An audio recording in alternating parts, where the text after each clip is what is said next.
Good evening and welcome.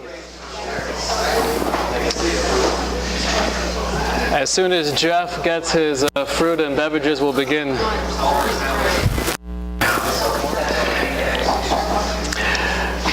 The topic we chose for this series is living with joy.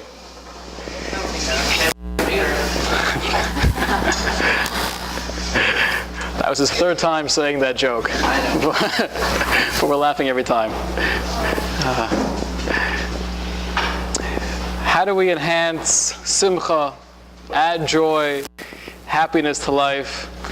It's a topic I think we all relate to. We'd all like to enhance pleasure and joy and satisfaction. To teach a series on happiness, you probably think that I'm a very happy person. But truth be told, I hate happy people. Not really. But there is something that I've actually heard this sentiment before, and I think we can all relate to it on some level. Happy people sometimes annoy you. Somewhat irritating. And I think that might be based on some level of jealousy. Because we all want to be more like that person. And therefore, when we're around that kind of personality, it bugs me. I'm not a guru on happiness. I'm not a master of joy. And what you'll gain from these three lectures is not from my own wisdom or my own life experience, as much as it is, hopefully, going on a journey together, exploring some of the recent psychological and medical studies out there, and more importantly, taking you by the hand and going together, trying to uncover some of the ancient secrets of the Torah philosophy, what it's been saying throughout the centuries in regards to directing us towards a more meaningful and happier existence. That is the goal of the series. Are we happy? By a show of hands, who's happy? Please leave. So the truth is, I've seen a couple of studies that say approximately, and these things are always hard to know for sure, but approximately 1/3 of Americans claim to be very happy. So that's not bad. Not bad. But I will share with you some surprising, some actually shocking statistics about what's going on in America right now, 2013. A lot of the information comes from the Centers of Disease Control and Prevention, which we'll be referring to as CDC for brevity's sake.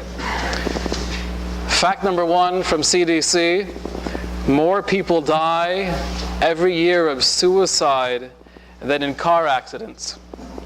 In 2010, 33,687 adults died from motor vehicle crashes.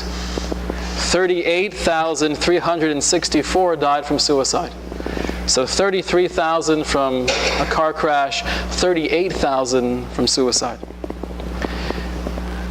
Furthermore, it says from the years 1999 to the year 2010, Americans in the age realm of 35 to 64 have increased 30% in the rate of suicide. Now, we're not going to conjecture as to why this is the case. I'm sure there are many very valid theories out there, sociologically speaking and psychologically speaking, but just trying to get the facts. This, by the way, is in the CDC, in the journal they have, Morbidity and Mortality Report. It's a wonderful read. It's always a great source of joy. That's my first suggestion. Read that once a week to be a happier person. Fact number two. 1/3 of the nation's employees suffer chronic debilitating stress. So most of the nation is out of work. But at least those who are working or do have a job a third of those people are stressed out with anxiety and pressure to the degree where it's almost debilitating. Raise your hand if you're in that camp.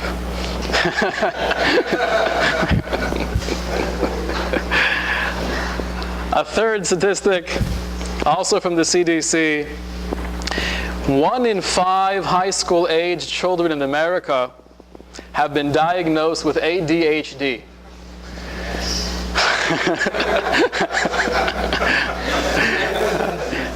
Now, I'll share with you, most people think you know what that stands for. What does ADHD really stand for? Attention Deficit. Hey, donuts.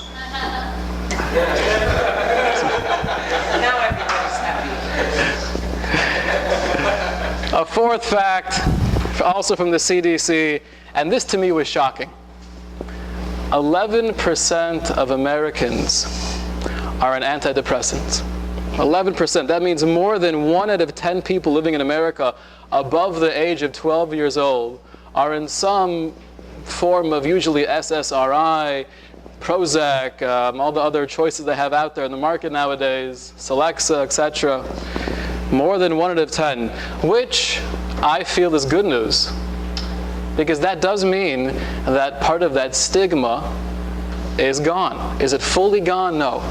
But the fact that we're evolving to the degree where we're able to say mental, quote-unquote, illness or physical illness, there's no real difference. What's the distinction between needing a pill to lower cholesterol or needing a pill to enhance serotonin in the brain? These are biological facts of life, and the fact that we're evolving in that direction, I feel, is a very beneficial thing. But on the other hand, the fact that 1 out of 10 Americans is on a drug like this is also indicative of the fact that people are not super happy. For women between the ages of 40 and 59, and this was shocking as well, 23% of women between the age of 40 and 59 are in some form of antidepressant. Fact number 5, antidepressants are the second most popular drug prescribed in America. Now, you know from our own lives how many pills we take every day. I've also seen something that 70% of Americans are in some form of medication. But the number 2 most popular, most prescribed medication in America is some form of antidepressant. Is this a new problem? Is this based on living in the 21st century with technology and media and other things that we've been exposed to? The answer is clearly no. It might be certain trends are going in that direction as we're becoming more contemporary, and now in 2013, maybe some of those numbers are going up. But if you look back into history, we're going to take a brief trip together through a couple thousand years. We'll see this is not a new phenomenon. Going back to the 800s BCE, almost 3,000 years ago, there's a man named King Solomon, who many of us may know was the son of King David, and it was under his reign that the first temple in Jerusalem was built. King Solomon was very well known for his wisdom, for his wit, for his very charismatic and almost bubbling over personality. He was also well known for the books that he authored. And many of those books made it to the Tanakh, into the Bible. Perhaps one of the most profound and confusing and often misunderstood works of King Solomon is Ecclesiastics, or in Hebrew, Koheles. Now, Koheles can be understood on many, many levels. The Talmud actually says that during the time, the beginning of the Second Temple period, around 300 CE, the men of the Great Assembly were getting together and trying to organize what was known to be the Tanakh, putting different books into the Jewish Bible. And when it came to the discussion of whether or not to include Ecclesiastics, many of them voted no. We can't put that in there. Not because they felt it was wrong, God forbid, or it wasn't authoritative, but it was confusing. And many people may read some of those lines in Ecclesiastic and be misled. However, they voted, we have to put it in. It's based on divine inspiration. And those who will misunderstand it, they'll misunderstand it. But those who are able to penetrate the depths will still gain a lot from it. I want to take you on a superficial journey through Ecclesiastics, which is really somewhat of an autobiography of King Solomon himself and the journey that he himself traveled. I'll read you a couple of lines. He starts off also not a very uplifting book. All is futile, all is worthless, so it seems. What profit does man have for all of his labor which he toils beneath the sun? A generation goes and a generation comes, but the earth endures forever. Whatever has been is what will be. Whatever has been done is what will be done. There is nothing new beneath the sun. I said to myself, writes King Solomon, come, I will experiment with joy and enjoy pleasure. That too turned out to be futile. I said of laughter, it is mad. And of joy, what does it accomplish? I ventured to stimulate my body with wine. I acted in grand style. I built myself houses and planted vineyards. I made for myself gardens and orchards. I amassed even silver and gold for myself, and with every human luxury I indulged. Whatever my eyes desired, I did not deny them. I did not deprive myself of any kind of joy. Now think about that for a second. You're King Solomon. You are one of the most powerful men in the world. You have everything at your disposal. So when he's writing, I didn't deprive myself of anything, that means using your wildest imagination, that was his reality. Nevertheless, he writes, I hated life, for I was depressed by all that goes on under the sun, because everything seems to be futile and a vexation of the spirit. And thus I hated all my achievements, laboring under the sun, for I must leave it to another man who will succeed me. What is the point? What is the value of life? So these are not questions that were created in the 21st century. These go back 3,000 years to King Solomon himself. And if we fast forward in time briefly to around the 400s BCE, we find a man named Socrates. He was known for, perhaps most famously, besides being the father of philosophy, he was known for his desire for seeking truth. And I think we mentioned in the past, in 399 BCE, he was on trial in Athens, and he was charged for the corruption of the youth of Athens, trying to question the gods and philosophies that they've had for centuries. And they gave him two options. Option number one was, deny and take back everything you've said up until this point, and we'll let you live. Option number two was, drink the hemlock. And Jewish historians say it was actually kreplach. Those were the two options he had. And he said, supposedly, the unexamined life is not worth living. And he chose to drink or eat the kreplach. He does write, though, life of the body is an evil and a lie. Therefore, the destruction of life of the body is a blessing, and we should desire it. Also a very upbeat personality. Fast forwarding thousands of years into history, we find the more contemporary philosophers in the times of the Enlightenment, the Renaissance, and we come to a man named Arthur Schopenhauer, a German philosopher, probably a real sourpuss. His philosophy in a nutshell was, life is meaningless, there's no point of our existence, just kill yourself. No need to read all the hundreds of pages that he elaborated on that idea. That was his basic theme. And I'll quote you from Schopenhauer. Life is that which should not be, an evil, and the passage into nothingness is the only good in life. We fast forward again somewhat closer to our times in the 1800s, and we find a very interesting character. You're going to have to guess who this was. He wasn't satisfied with life. He felt he could be gaining more from his everyday experience. He was being stifled, he was being held back. So he decided to live in solitude for 2 years. Went into the forest by a pond that was called Walden's Pond. Henry David Thoreau. And this is an interesting character. He writes in Walden the reason why he left civilization. He says, "I went to the woods because I wished to live deliberately, to front only the essential facts of life, and to see if I could not learn what it had to teach, and not, when I come to die, discover that I had not lived. I wanted to live deep and suck out all the marrow of life." We might not be that poetic, but I think we all have that same desire.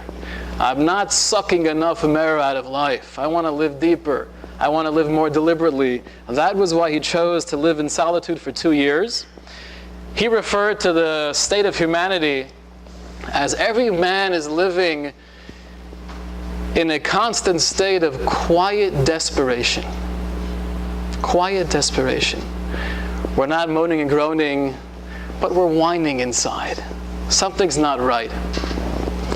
As an aside, before he passed away, somebody went to Thoreau and said, "Have you made peace with God?" And he responded, "I was not aware we quarreled."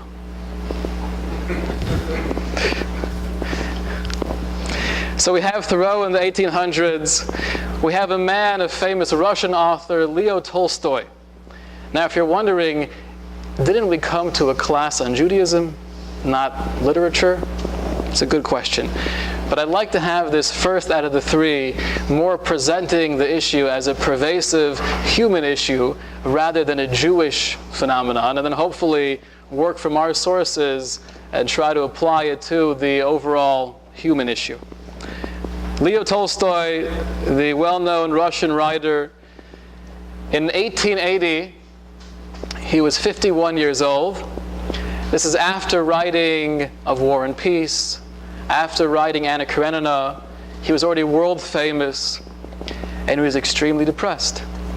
So he wrote a small book. I'm not sure if you've seen this, but I've read it. Very intriguing. Small book called A Confession. Bill, I recommend that for your library.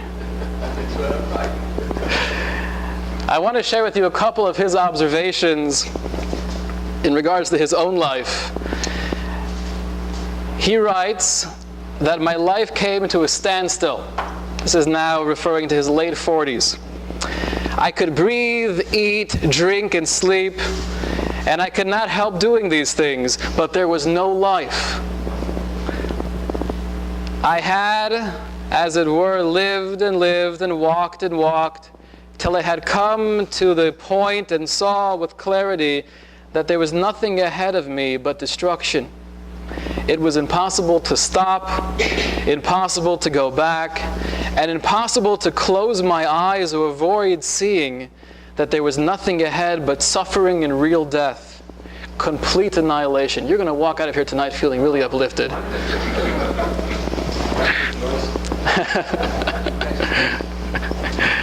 And he said, I had some irresistible power that was compelling me to rid myself one way or another of life, to stop this mayhem.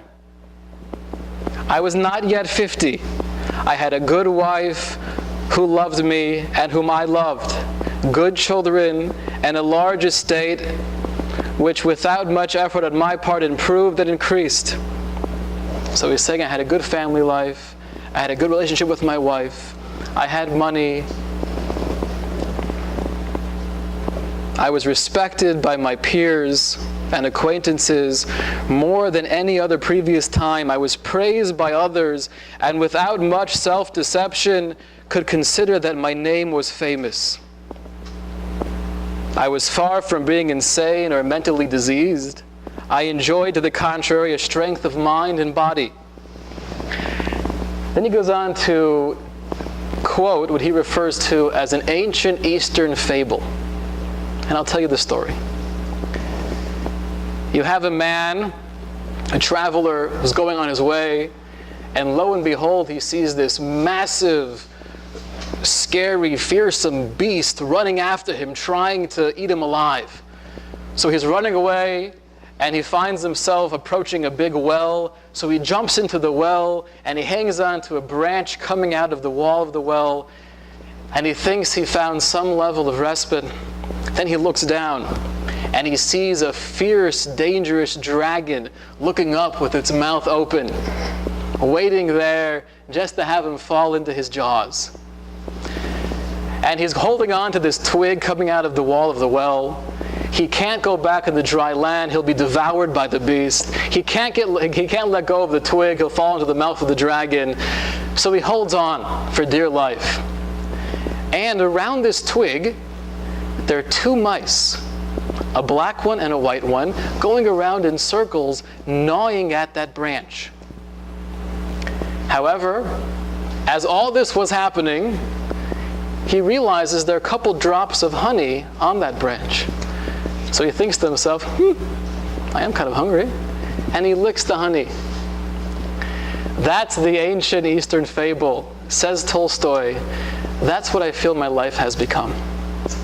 Any direction I go, I feel trapped.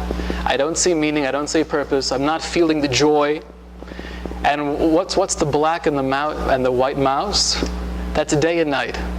Constantly circling around, just seeing it move, gnawing away at that branch, knowing that in not too long, that branch will snap and I'll fall into the jaws of the dragon. We have in the Declaration of Independence, 1776, July 4th, and it's an exciting time. America is born. And at the beginning we have the famous word, we hold these truths to be self-evident, that all men were created equal, that they are endowed by their Creator with certain inalienable rights. Among those are life, liberty, and the pursuit of happiness. So finally we have America, we have a place where we could pursue happiness, and we could leave the shtiebel behind, we could leave the shtetl behind, all of the chains and limitations of Europe, and come to a land of freedom and liberty, and finally be happy. And here we are, where more than 1 out of 10 of us are on antidepressants, not enjoying life. Something is missing. We have the freedom and the ability to pursue joy and happiness, but for some reason, we're not doing it. The question is why? Why is it that we're just not getting to that plateau of being happy? There are only 3 potential reasons. And I think it's always crucial when analyzing any subject, we have to break it down. Sometimes things can at first glance be very confusing, but if you break it down into the components and the different parts, different things that are at play, it usually simplifies things. There are 3 potential reasons why we're not happy. Reason number 1, it's not a priority. We don't care about it that much. As long as I'm living and eating and breathing and doing what I got to do, I don't have to be happy. My daughter, my oldest one, 7 years old, she's a gymnast, kind of, at least in the living room and on the couch. And recently, she's been able to do a back bend. Anybody here know what a back bend is? Rabbi Wilkach does, because his daughter also does one. They're a great pair. A back bend, for those who don't know, is basically doing this. I'm not going to do a real demonstration, I don't want to show off. But it's leaning backwards all the way to the ground, where your hands are touching the ground and your body is a semicircle. And she can do that. And when I first saw it, I was cringing. I couldn't even look. Now, why is it that most people can't do back bends? They haven't tried. They haven't practiced. Haven't practiced, and I think that's based on, simply put, it's not a priority.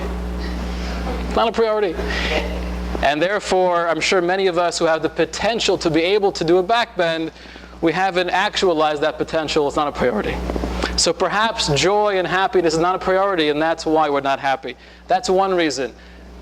The second reason potentially could be we want to be happy. We want to be in a different state of mind. But it's too difficult. It's too overwhelming. An example of that, I've had this said to me many times. People say, I would love to learn Hebrew. Love to learn Hebrew. So that means it is a priority. I want to make it happen. But it's extremely difficult. If you're past 7 or 8 years old, to pick up a new foreign language is very hard to do. So I want to do something, but the thing that's preventing me from doing so is the fact that it's hard. I want to lose 20 pounds. I would love to do that. It's a priority, but it's hard to do. I would love to exercise, but it's hard to do. That's potential number 2 as to why we're not happy, because it's not easy to accomplish, and therefore we shy away from it. The third potential reason as to why we are not happy is because we never took the time to learn how to be happy. If I see somebody playing an instrument, I see Rabbi Goldstein playing the guitar, and I'm jealous. He's making beautiful music. He looks like he's enjoying himself immensely. I want to do that also. Okay, so it might be a priority of mine, and it might be it's not that difficult, which is not that difficult. It's not like learning a new language. Why can't I play the guitar? I never took lessons. I never tried. Those are the 3 potential reasons why we as Americans, and perhaps in the world, there are statistics, by the way, about people who are depressed worldwide. I don't believe anything, though. Because you're telling me you could take a good, realistic study of all the people in Uganda and Afghanistan and have scientific reports. I don't buy it. But at least looking at America and assuming things are not drastically different elsewhere, these are the 3 potential reasons why we are not happy, either because it's not a priority, because we feel it's too difficult, it's not within our grasp, or we've never learned the tools to become happy. Also, I think a lot of people don't know what it is. So I think that's going to be included in 3. We're going to explore. I want to save some of the questions for the end. I like to analyze which one of these 3 possibilities are true. Number 1, would you agree that happiness is not a priority? Would you assume that people don't care whether or not they experience joy in life? And the proof is that you're sitting in this room tonight. If it wasn't a big deal, you wouldn't be here, unless you really just love the way I speak.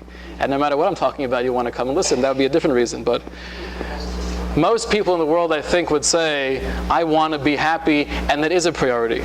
I was speaking to a group of young men and women in their early 20s, and I gave them the assignment. I gave them each a little sticky piece of paper, and I said, in one word, you have to write down what you want out of life. And the vast majority of them wrote happiness. Some wrote love. Some were more creative. But in general, the response was happiness. So it is a priority. So it can't be number 1. Number 2, is it too difficult? It's hard to say. Without trying something, it's far-fetched to assume that the reason we're not happy is because we always assume it's too hard to get happy. You speak to happy people, and you ask them, is it really difficult to achieve what you have with your level of satisfaction out of life? I don't think that's the reason either.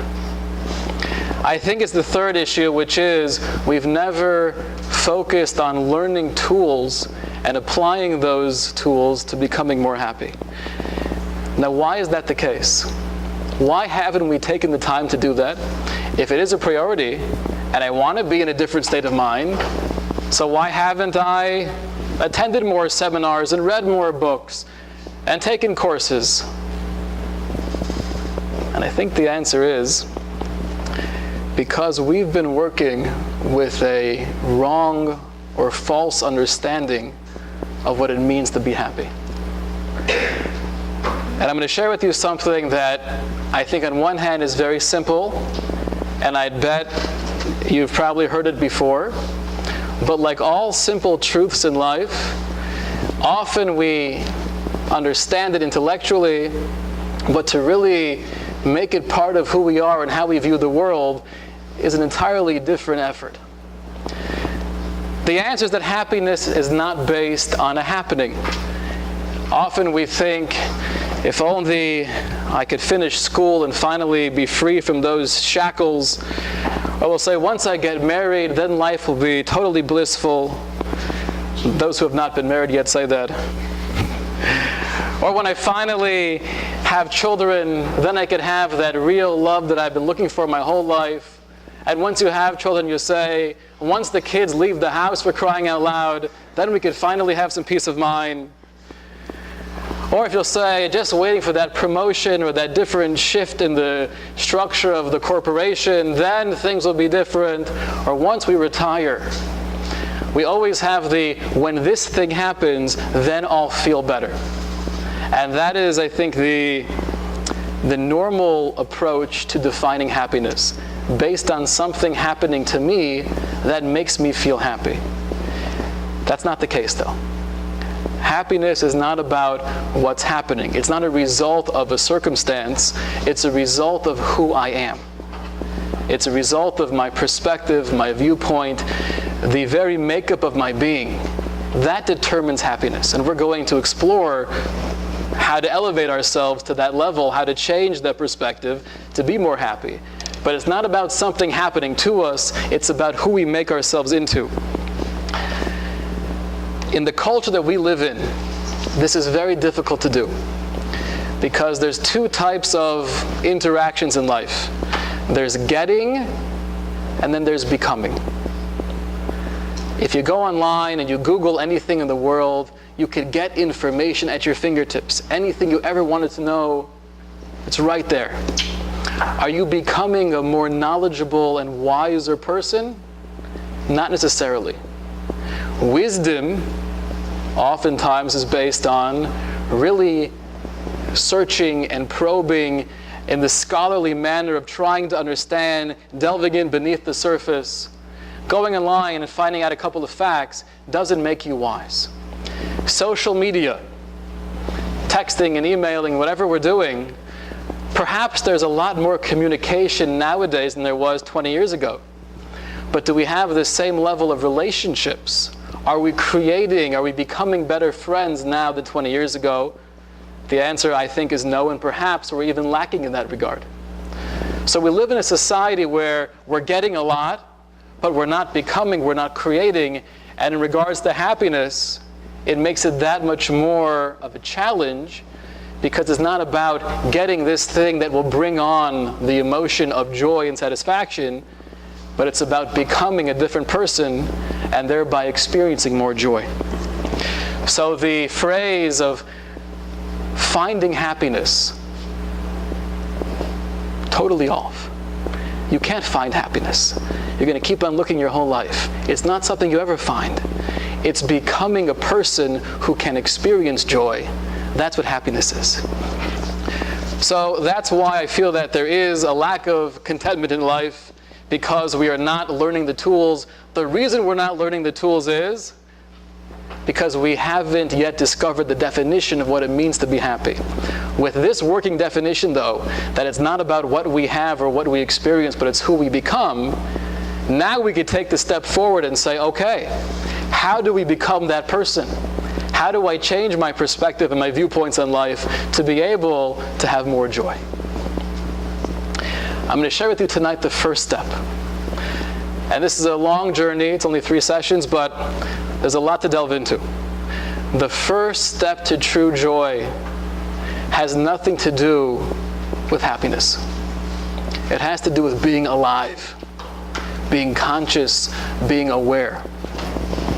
Allowing ourselves to feel all of those emotions that are innately human.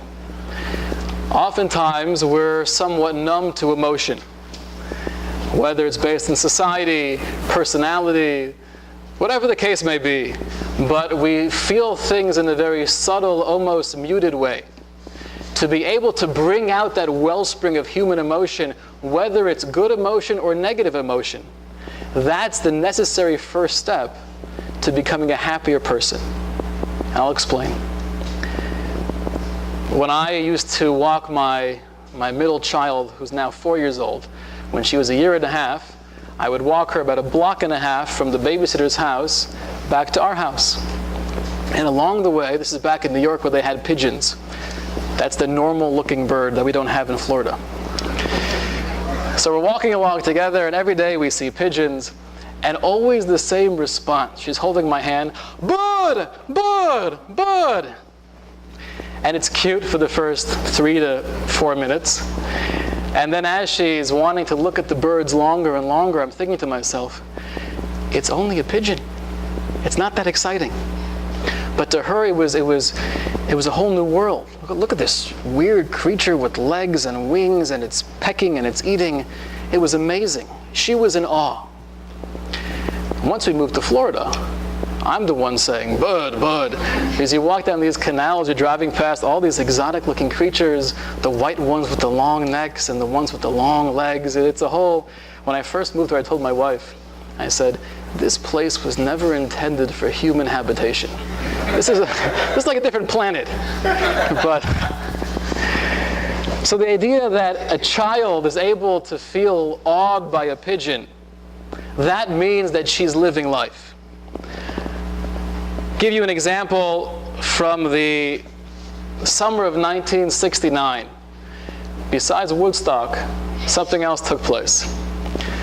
Summer of 1969, a neurologist by the name of Dr. Oliver Sacks. Parenthetically, he just turned 80 on November 19th. Neurologist Oliver Sacks comes into a hospital in the Bronx, and there are patients there who are in a state of catatonic sleep. And it was based on an epidemic that took place in the years 1917 through 1927-28. They referred to it as the sleepy sickness. You'll have a normal, healthy, vibrant human being. One day you'll wake up and something feels a little bit off. You're not moving with the same looseness you were before. The joints are a little bit out of whack. You start to lose the movement you had previously, and slowly but surely you become paralyzed. And at first, doctors across the world had no idea what this epidemic was. They referred to it as a sleeping sickness. Over 5 million people were estimated to die during that time period. Those who lived, many of them, continue living in this state of sleepiness. Comes along Oliver Sacks, 1969, as a young neurologist. And on the market now, there's a new drug, Levodopa, which is being used for Parkinson's patients. And based on his research, he feels that potentially this might be helpful for this group of people. They try it out experimentally, and lo and behold, it works like a miracle. And some of these patients who were literally for years paralyzed, they begin to stand up out of the wheelchair, able to move again. Many of them haven't experienced any consciousness since the 1920s. They did make a movie out of that, Awakenings. That's right. I don't usually suggest movies, but if you haven't seen Awakenings, I do suggest you see it. It's a powerful movie. Now, the movie, though, was based on a true story.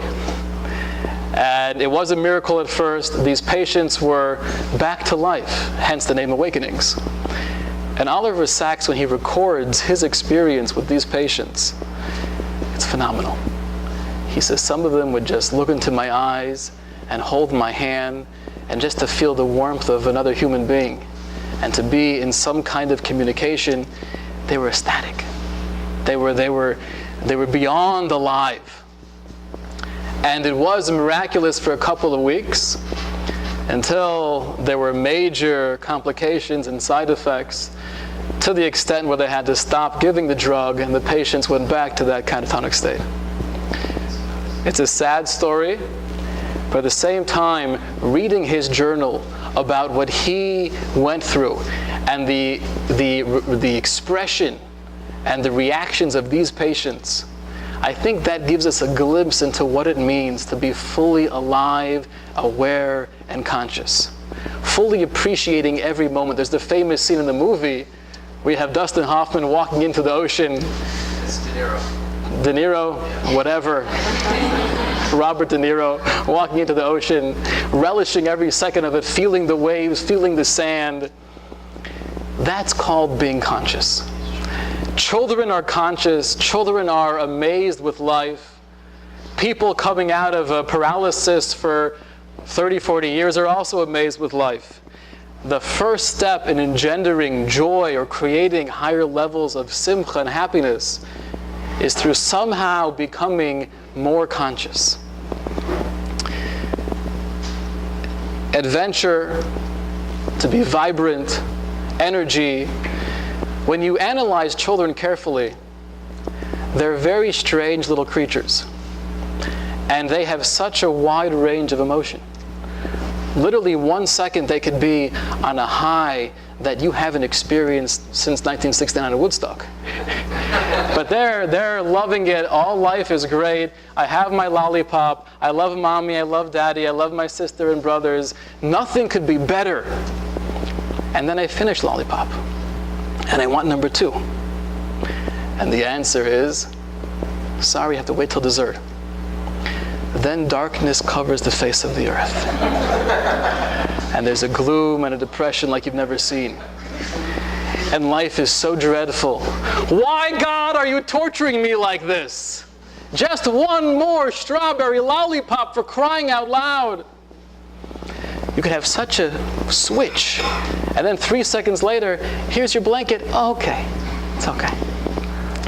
Now, would it be healthy for us as adults to act that way? Sometimes we do, but not a healthy state to be in constantly. But to be able to learn from those emotions, both the positive and the quote-unquote negative ones, that means this child is really experiencing life. Now, the one emotion that children do not experience, they're crying all the time. But have you ever seen a child cry tears of joy? Ever seen that? You'll have the moment where the soldier's coming back from Iraq. He's been separated from his wife and his 3 children for 2.5 years, and they finally reunite, and husband and wife are hugging and kissing and embracing, and they're both crying. Are the children crying? No. Why is that the case? If children are so overly emotional, such crazy little creatures, and they cry and complain and laugh about any little thing in the world, why don't they experience tears of joy? The answer is to cry in general. Why do we cry? What is that based on? It's based on experiencing an emotion that's so strong, that's so overwhelming, we can't assimilate that in our quote-unquote normal behavior. That forces us to just let it out and cry. So if you're crying tears of joy, that means that there's so much contentment, there's so much simcha, happiness, that I can't keep it in. That causes me to cry. Why can't children experience that level of joy? Because the deepest levels of joy require a certain depth of understanding. In the case of husband and wife, when they're reuniting and they are crying, why are they crying? Shouldn't you be happy right now? And this goes back thousands of years. We find this in the Torah in many places. When Joseph reunites with his brothers and he reveals himself, they're hugging and they're crying. Why are you crying? The answer is because I understand the depth of this relationship. I also understand that life is not going to be here forever. We lost this time, now we're getting back. It's only based on putting many pieces of the puzzle together that I fully have this appreciation of, wow, this is amazing. A child can't have that depth of emotion because they don't have that depth of understanding. So being that most of us in this room are mature adults, and therefore on one hand, like we've seen from the CDC, above 12 years old, we're more prone to depression, and there's more of a need for antidepressants. But on the other hand, because we have that depth of understanding, we have a greater capacity and opportunity for emotion, real emotion. I want to end with a motivation. Until now, we've discussed briefly, number one, the idea that happiness is a good thing. We want to be happy. No one's going to argue with that. We've discussed that in America, 2013, things are not looking great. And we also said this is not a new phenomenon. Going back thousands of years, we've seen this as a trend throughout all of human existence. It's not easy to be happy necessarily. And then we said, why? We gave three potential approaches. The only one that made sense, though, was it is a priority. It might not be that hard, but we've never taken the time to learn how to be happy. The reason for that, we explain, is because we've always had a misunderstanding of what happiness is. It's not based on getting something, it's not based on experiencing something, it's becoming the person who can have joy in his or her life. And once we have that definition, so now we take the next step, which is, okay, Rabbi, how do we become that person? And that's what we're here to accomplish. The first step is consciousness, becoming aware. Picture yourself being Robert De Niro, walking into the ocean, feeling the water, feeling the sand, and just embracing life. Picture yourself being the little 1.5-year-old girl tripping on the pigeon, being so overwhelmed and excited and curious. What is this being? That's step number one, becoming more conscious, and hopefully we'll expand on this more next time, how to reach those levels of awareness and how to bring that to real joy. To end off with a motivation. Why do we want to be happy? It feels good. Okay, we could all admit to that. That's somewhat selfish, and that's okay to be selfish. We have to worry about ourselves. But from the Torah perspective, there's something much deeper than wanting to be happy because it makes me feel good. There's a moral obligation to increase your level of joy. Why should that be? Because it's infectious. Oh, it's infectious, exactly. And we've all experienced in life, from both directions. You're not feeling great, but you walk home and your spouse or friend or brother or mother or child has a big smile, or the parent, often you'll be walking not feeling great, had a rough day, and you see little Sarala running to you, Abba, Abba! How do you stay depressed when that happens? Or from the other way around, you've seen yourself go into a situation where clearly your husband is not thrilled right now, but you put on that smile and you show that you're happy. It changes his mood and his attitude. It's infectious. The way I am, my own mood, doesn't just affect me. Of course, we want to be happy because it feels good. But from the moral perspective, we need to be happy because that encourages and uplifts other people around us, thereby changing the world. How do you change the world? Well, we could teach, we could lecture, we could write books, and all these things are wonderful. But if you could change someone's personality, or uplift them, make them feel good about themselves just for a moment, and then in their next encounter with somebody else, they're in a better mood, and that's going to totally spread like wildfire. So changing yourself is changing the world. So we've gathered here together to learn how to be happy for ourselves, but it's also going to directly impact our friends and family, and hopefully indirectly the world at large. Okay, any questions? Approximately how old was Socrates? How old was Socrates? And Solomon. But I'm sure you could Google it. I'm not sure offhand. I'm just wondering what their experience. Well, King Solomon was a young man. He died at age 52.